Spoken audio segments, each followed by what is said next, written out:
membicarakan kata Tuhan, supaya hidupku sebagai orang-orang yang telah dipanggil perbedaan dengan panggilan itu.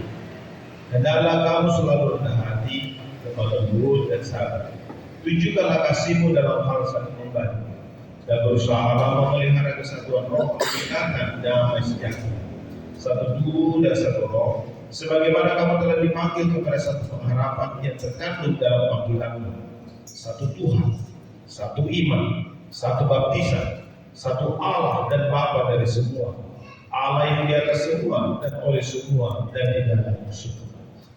Alright, so the Apostle Paul there is talking about one body and one spirit. That's the church. One body, one spirit. Nah, di sini Petrus mengatakan, Paulus mengatakan, yaitu satu tubuh dan satu roh, di ayat 4. Satu tubuh dan satu roh. So that's the church, because in another place Paul says that Christ is the head over the church, his body. Nah, jadi kalau dikatakan satu tubuh dan satu roh, itu satu gereja. Sebab Tuhan Yesus, Paulus juga mengatakan di dalam kitab yang lain, yaitu bahwa gereja itu adalah tubuhnya. So one Lord, one faith, one baptism. Jadi artinya satu Tuhan, satu iman, satu Tuhan, satu iman, dan satu baptisan. So again, this means that there is only one church. Jadi itu artinya bahwa ada satu gereja. Alright, and what does that mean about why are there so many denominations? Nah sekarang pertanyaan atau timbul pertanyaan, kalau begitu mengapa begitu banyak denominasi atau aliran gereja? Well, there are many denominations because there's a lot of misunderstanding and false teaching about what Jesus has done for us. Jadi mengapa banyak denominasi atau banyak aliran? Itu oleh karena ada banyak pemahaman yang salah dan juga pengajaran yang palsu tentang apa yang diajarkan dalam Alkitab. But Christ created one church. Akan tetapi Yesus menciptakan hanya satu gereja. Is humanity able to turn that into many churches? Apakah manusia sanggup membuat gereja itu menjadi banyak gereja? No, humanity does not have the power. Yang jelas manusia itu tidak punya kesanggupan atau kemampuan untuk membuat gereja itu menjadi banyak. So even because of our sinfulness and our misunderstanding in humanity, Jadi meskipun misalnya ada kesalahan-kesalahan kita sebagai orang percaya di dalam kemanusiaan kita, the work of Christ remains and the power of Christ remains for his one church.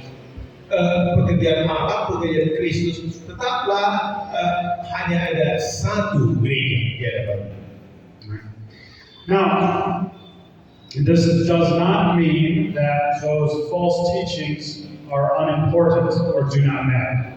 Akan tetapi perlu kita ingat bahwa pengajaran yang salah itu bukan berarti tidak menjadi masalah atau tidak perlu diperhatikan. We do need to teach the truth and fight against error.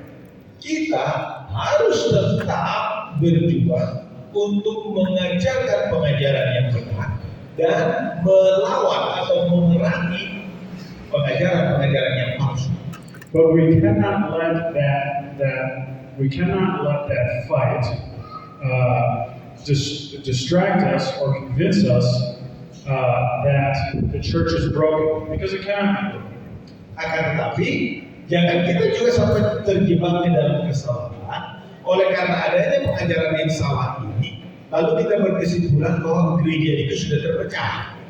Or we cannot begin to think that because some denominations misunderstand parts of the Bible, that they are not church. They're not members of Christ's family. They're not members of the church. Tapi kita juga tidak boleh mengatakan atau berpikir bahwa oleh karena ada pengajaran yang salah atau ada pemahaman yang salah, lalu kita mengatakan mereka bukan gereja. Itu mereka bukan anggota gereja. Jangan, itu tidak boleh. Because if we say that, that means we're saved by how well we understand the Bible, not by Jesus. Sebab kalau kita berpikiran seperti itu dan mengatakan seperti itu, maka kita akan mengatakan bahwa kita sudah betapa benarnya kita mengenal Yesus. Alright? If we think that, that means we're saved by our understanding. Kalau kita mempunyai pemahaman seperti itu, maka kita akan jatuh ke dalam satu kesalahan bahwa kita diselamatkan adalah karena pemahaman yang benar tentang iman. But it is only Jesus who saves us. Padahal yang benar bahwa satu-satunya yang menyelamatkan kita hanyalah Yesus, bukan pemahaman kita.